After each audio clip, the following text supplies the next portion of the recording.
Khumbula uPotso laphana uKhayelihle iCommander esangcokisana noKhuzani laphana. Awuhlekise lawa maskandi. uPotso esacona amagezi amahle lezo yikati lezo. Beyibambiye laphana amabranch ulime umbala. Hey madoda, babefikile nabafowethu laba ababengabalandi bamtshengisini abaqhubeka namagesi.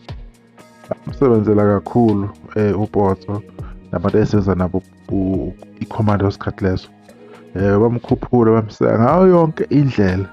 Kodwa uhambeni lakhe uPotso kwabe sekuvela ukuthi yena-ke kuzomela aqhele ngoba into zabantu ziyahlupha bashiya kamagesi. Wayovula iqembu elithi amavikela mbuso. Ngikuphi la ngila ipost la ibhalwe uye uKhayelihle Potso Commander ngoba bese uthi shaya ingoma Potso izosikhulumela. Ngayishaya nje igame over ngavalela. Ngayishaya awungizwele. Ngalishaya elinye ithuba ayithatha oClef badla imali yayo. Yathi isishaye imillion views bayikhipha online. Kumanje baphikisana ama-password uma ngiwafuna kuthiwa zonke izingoma zami engazeza bathi izabo sukele kuyingqaqa amazinyo ngisebenza. Bangiqhatha nabantu abangisizayo. Emcimbini ngiyavalela kuthiwa ngiyabheda. La kumaskandi yimi noHlubheke ukwelana Khuzwayo abantu abazwayo ukuthi badlala ulive omnandi sebawuvala ulive emcimbini emkhulu ngoba kuhlezi kuhamba mina phambili baze balanda umculo wegospel ukuthi okungcono akudlala yena ukuze kuphele ngegama lami eliqhakamba njalo uma kudlalwa ulive. Okay, ngikhuluma nje manje kumele ngikhiphe umsebenzi wami. Lokhu ngawuqeda ngoMashi ngivelelwa izinkinga uma sekumele kwenzeke lokho. Niyakhumbula nje bafethu ngoba niyakhuluma nje bafethu ngoba ningalazi iqiniso nezimo engibhekane nazo, kodwa wonke umuntu unosuku lwakhe. Yiwo umsebenzi lo uPotso akhuluma ngawo ukuthi kumele ngabe usuphumile right. Waphinda uKhayelihle waphinde wabuya neyipost ukuthi bafethu noma kunzima kodwa ngizozama ukubuyisa igama lami leli livalelwa yonke indawo. Umuntu ngokaNkulunkulu kunzima kuvalwe zonke izindlela zami. Angazi ngenzeni umsebenzi wami sengaqeda estudio konke sekulungile. Ngicela support yenu bafowethu. Ngithe mase ngibheka lapha kuFacebook ngambona uThulisani Miyeza imvubu wathini obhozi bajwayele ukwenzela kakhulu. Ukhona umculo osathi uyavalela kule minyaka esikuyo. Lo ucanga ukuthi u2006 no baba siku2026 shaya ingoma ufake kuma digital platform akekho ozokuvalela ama-views ne-trend. Okay boy kamama, sazi-ke phela sayezabaka kakhulu lapha kusaliwa ngendaba zamagezi akhe noKhuzani right-ke. Kodwa-ke engingakusho vele isimo sikaPotso angisazi ukuthi sihamba kanjani, but ngisho ukuthi kunento ekhona-ke ayaziyo. Le yemicimbi yokudlala ulive nani ibihamba isikhathi eside until uPotso waze waphuma lapha kumagezi kuba namavikela mbuso.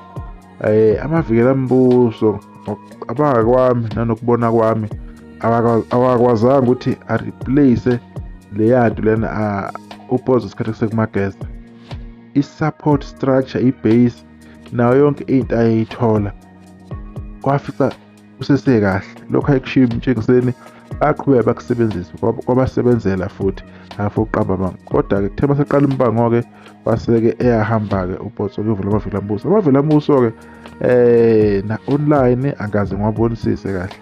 Emcimbini ebedlala kodwa bengekho sure ngengoma zayo ukuthi kuhambani ngoba kulo yasho nobehamba ngawo wasekuthe ukuhloka kancane. But not ukuthi babe bad, but izinto mase ziningi kakhulu maniphuma la lokhu niza la uyayuluze i-identity. Abantu begcine bengasakhoni ukulandelela into yakho leyo. Kuvaleleka bafethu kuningi ukuchaza lokho umuntu uvalelekile. Kungasho ukuthi lapha asebenza khona abantu asebenzisana nabo mhlawumbe yibo abenza lokho. Mhlawumbe uma uyaka-understand ukuthi 2026 umuntu uvala kanjani. Nangu uSpinoff umsebenzi wakhe uyangena uyaphuma. Kumanje awukho lapha ku-YouTube unenkinga nje since eshintshe negama. Nangu umthandeni umsebenzi wakhe waphuma. Umsebenzi wahamba kahle kanjani lapha online. Wenza ama-record lapha ku-Spotify, YouTube nakuma iTunes, khiphiyani umsebenzi kaMthandeni, waphuma yebo uyaphuma, kuze kube namhlanje akaka-recover uMthandeni kulokho. So uPotso naye ngoba ekhuluma bafethu, ikhona indaba, asikwazi ukuthi vele sikudismisse lokho, vele sithi hayi 226 ngeke lento yenzeke. Khona izinto esike zenzeka thina esingazi ukuthi iziphi, kodwa-ke kula extended ama-contract hleli kunenkinga, hleli kune-problem, because ngoba ekhuluma ama-password nje uPotso ukuthi yena kubangwa wona ama-password enye ingoba agcina eshaya imiliyoni ethu mayeyifuna kuthiwa izinto ezabo. Khona into ayikhulumayo lapha angeke ayiveze-ke official ukuthi ukhuluma nani. Uma ekhuluma futhi ngo-live, I don't want to lie, u-live oPotso noCebo lapha behamageza kwakunenkosi phakathi, kwakwaziwa nje ukuthi mase befikile-ke u-live-ke wabo uyayikhulumela and babehamba phambili, babewudlala u-live. Lento ayiculayo yayiphuma nalapha ku-live, kwakwenzeka nje almost exact. So lapho akaqambi kamanga, kodwa angazi-ke ukuthi lokho sekuyiso nasizathu yini ukuthi afaneleke, angikwazi-ke lokho. Kodwa-ke ku-live wakhe wayenza kahle kakhulu. uDlubheke iMinister yoMaskandi nayo futhi yayiperforma ngendlela-ke emangalisayo. Kodwa mayiveza kanjalo, siyazi phela oPotso bekhuluma nje automatically oMaskandi bazo-assume ngendlela yabo ukuthi ayi yobubani. Ama-comment angawabhekanga ngoba bengifuna nje ukuthi ngixoxe ngaphandle ukuthi ngibone imibono yabantu, ngoba abantu bazokwenza ukuthi uma usenza ivideo ugcine ezinye izinto ungasazisho lezi ufuna ukuzisho. Njengamanje ngiyakhona ukukhuluma into engiyikhulumayo noma ngingazi-ke ukuthi kwenzakalani. Ukulandela umsebenzi kaPotso wafuna uqamba amanga amaveli ambuso bengingakwabona nje lapho nalapho, but into yakhona engasagqamile ngendlela okumele igqame ngayo njengoba kwakwenzeka kumagezi amahle. Abekho bekhona abalandeli ama-fans abanawo ezamaveli ambuso, kodwa abengekho maningi ngendlela ade kuyona kumageza. Amageza ane-support structure esimangaliso, nabo abasele kumageza nakho akucaci kahle, kodwa-ke basesekhona khona. Basekhona ababhilivele kwi-idea nakwi-legacy yendidane, ingakho-ke amageza sesekhona. Kodwa indaba kaPotso asithembe ukuthi izolungiseka ngoba sekuvezile lokhu kubantu, hhayi ngoba nakho mhlawumbeni ezama ukuthini, uzama ukuthi ngidinga usizo, and umuntu makanjena kumele sithole ukuthi yini le emlimazayo, because ithalente lakho ukucula iyona ndlela-ke aphila ngayo leyo. So sizoyibamba lapho ivideo, sizodibana okuzayo, sizokhuluma ngemisebenzi khona la Window Fastboot TV.